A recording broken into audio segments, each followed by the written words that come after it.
The Fox 61 News at 6 starts now. All right, just into our newsroom, our team has received body camera footage from West Haven police of an officer using force during a July arrest. Thanks for watching the Fox 61 News at 6.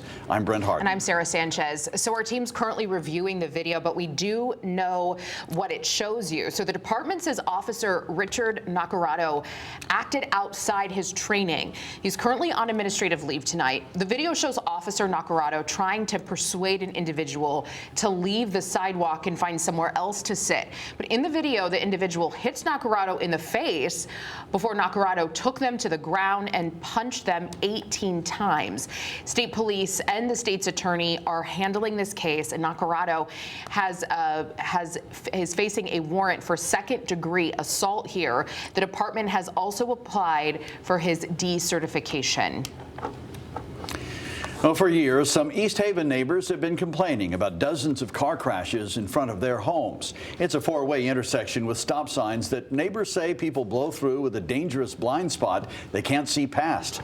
Well, the city heard them, and today they are trying something new. Closing off access to Kimberly Avenue and turning it into what's basically a cul-de-sac now to see if that brings crashes down. Fox 61's Solene Arif has reaction from neighbors and business owners in the area.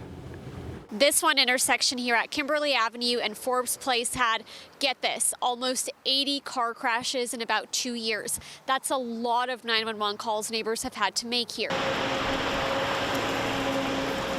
If anyone's seen the worst of it, it's Chris Ryan. He's lived in the neighborhood for more than 10 years, and last year on a walk with his dog, they saw a deadly car crash right here where this memorial plaque now sits. It's scary. I mean, anybody that wasn't looking and walked across the road, I mean, you'd be creamed. He says car crashes are a common occurrence here. This road has always been sort of like a drag race. And the data agrees with him. An engineering report says crashes at the Kimberly and Forbes intersection and the intersection at Forbes and Route 1 added up to 112 crashes in 2 years. Of 76 crashes here between 2022 and 2024, the same report says about half of them could have been prevented if cars weren't approaching eastbound at the intersection.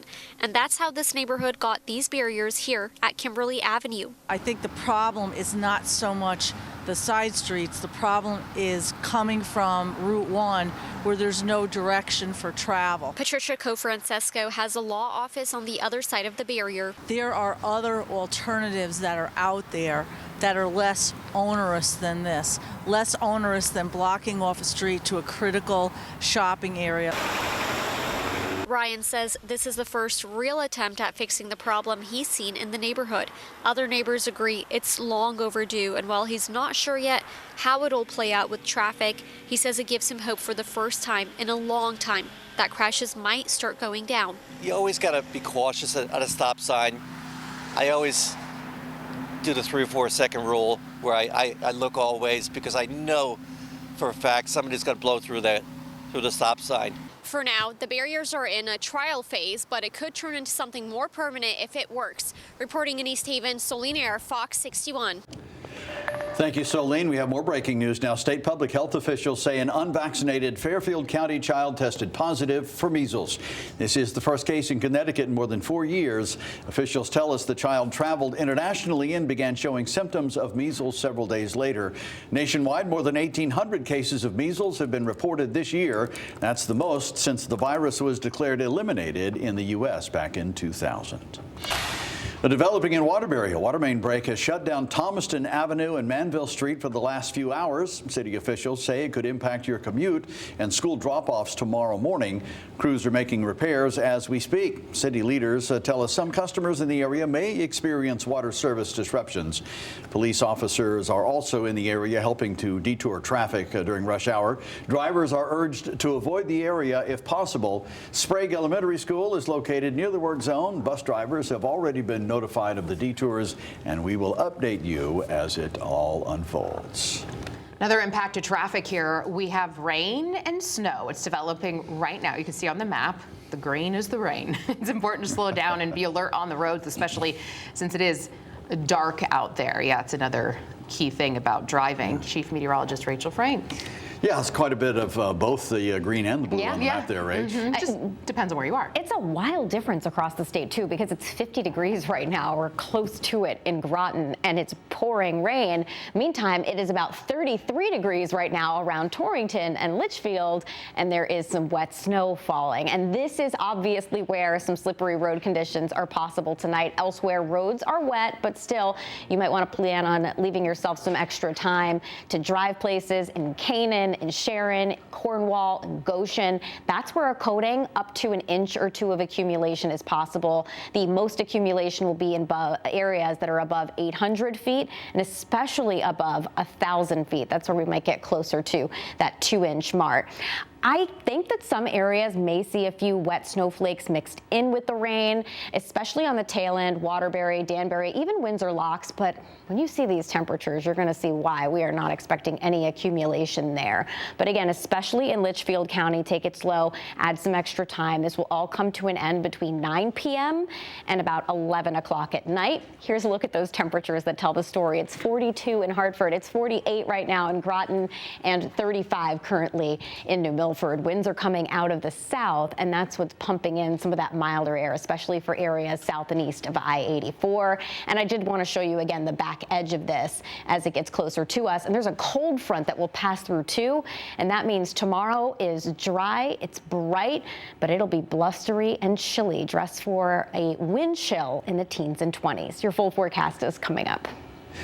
Rachel, thank you. Well, state police say yesterday's crash on I-84 East in West Hartford was deadly, and it resulted from a road rage incident. No one has been arrested at this time. They are asking anyone who is in the area, especially anyone who might have dash cam video, to contact them.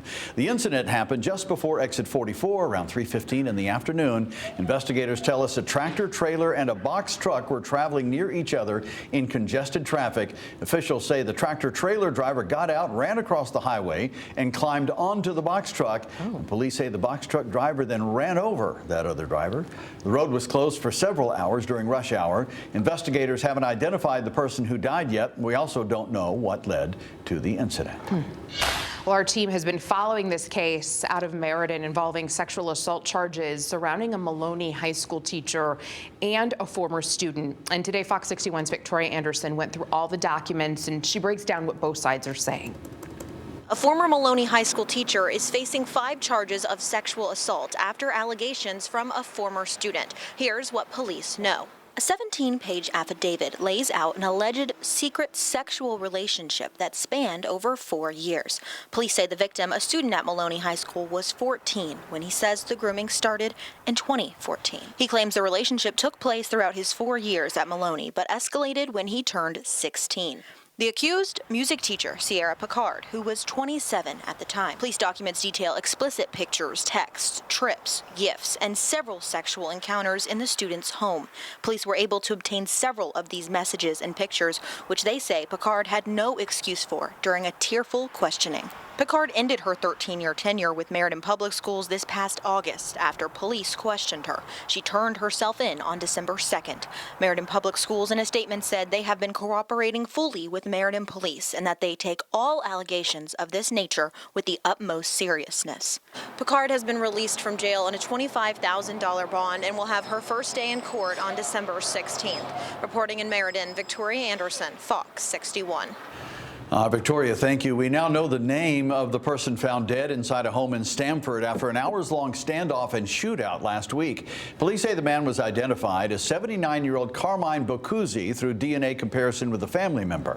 An autopsy revealed Boccuzzi was killed with the cause of death determined to be blunt impact injuries to the head and torso with gagging. The man was found inside the home of 63-year-old Jed Parkington, who shot and killed himself after an eviction attempt turned into an exchange of gunfire with police. Right now, it's unclear if Parkington is responsible for Boccuzzi's death. Authorities say they are still investigating what happened. We learned in a newly released arrest warrant that the man who barricaded himself inside a Rocky Hill apartment over the weekend had other cases against him involving the victim. Now, police say a juvenile called 911 Saturday morning while Tyrell Thaxter was yelling at the victim. When officers arrived, they removed the victim and the child, but officers say Thaxter refused their orders to to leave. The arrest warrant says he barricaded himself underneath a bed, and officials had to spray tear gas into the room to get him to come out. Baxter then pulled himself up onto the roof. He eventually surrendered. Baxter is being held on a $100,000 bond. Police say that this incident caused more than $1,500 in damages to that apartment unit. DCF was also contacted after the incident. A worker was hospitalized this morning after he got his hand stuck in a machine in South Windsor. Officials say he will recover. It happened at a business on Schweer Road. We're told he was on top of a canned beverage processing machine 18 feet off the ground. The machine caused bone-deep cuts. Another employee mostly freed him before first responders got there. Investigators are looking into what led to his hand getting stuck. Enfield police say the man who robbed a Subway restaurant yesterday used to work there. Now officials tell us he got out of jail only a day before after reportedly robbing a McDonald's late last month. Thomas Sparzo was arraigned in court this morning. Investigators say he implied that he had a weapon and wouldn't hurt the employee if she complied. Officers later found Sparzo and he confessed to the crime. He's being held on a $51,000 bond. A Niantic man is accused of stalking an East Lyme man he didn't know. Police say McGregor Smith had been stalking the man for months. Officials tell us Smith parked his car in the man's driveway on Fairhaven Road yesterday and waited for him to yell threatening comments toward him. When officers later found Smith, they say they found a wooden baton on him. Smith is out on bond. It's unclear when he's supposed to appear in court.